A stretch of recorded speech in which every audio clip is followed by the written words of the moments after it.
लेकिन आज मैंने सीबीआई में जाके देखा, मैंने देखा कि कोई घोटाला तो वहां है ही नहीं। घोटाले की तो कुछ मसला ही नहीं है वहां पे।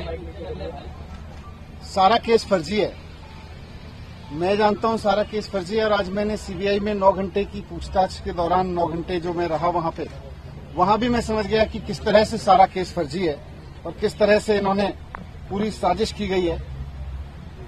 आज मुझे समझ में आया कि इन्होंने सीबीआई में केस किसी घोटाले की जांच के लिए नहीं करा रखा।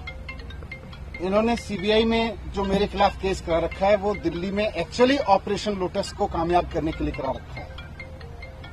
ये बात पहले भी मुझे बाहर से समझ में आ रही थी, लेकिन आज अंदर जाके सीबीआई के हेडक्वार्टर में 9 घंटे तक मेरे को और समझ में आई कि किस तरह से भारतीय जनता पार्टी सीबीआई जैसी एजेंसीज को अनकॉन्स्टिट्यूशनल तरीके से, असंवैधानिक तरीके से, गलत तरीके से दबाव बनाने के लिए यूज कर रही है।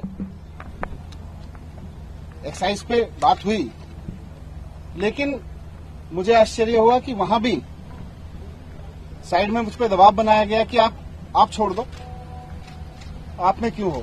मैंने कहा क्यों? बोले ये केस आपके ऊपर ऐसे ही चलते रहेंगे, नहीं तो। मैंने कहा इस केस में तो है नहीं, ये तो खत्म हो जाएंगे।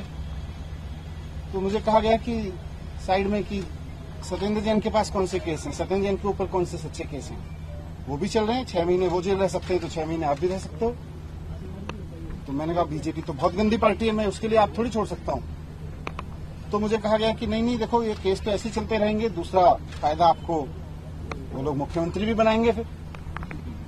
तो मैंने कहा ये मुख्यमंत्री बनने के लिए थोड़ी आया हूं, मैं तो शिक्षा के लिए आया हूं यहाँ। राजनीति में हम आना नहीं चाह रहे थे, हम तो शिक्षा के लिए आए हैं, ईमानदारी से काम करने के लिए आए हैं।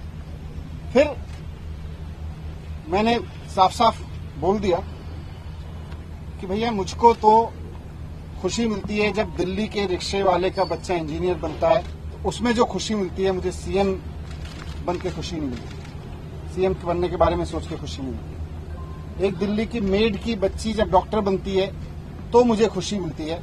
मेरा जीवन शिक्षा को समर्पित है।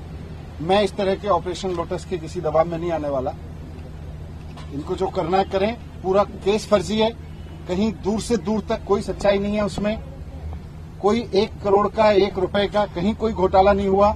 ये बीजेपी वाले कहते रहे और दबाव बनाते रहे 10,000 करोड़ का घोटाला हुआ है, कोई घोटाला नहीं हुआ। आज मुझे वहां से भी समझ में आ गया।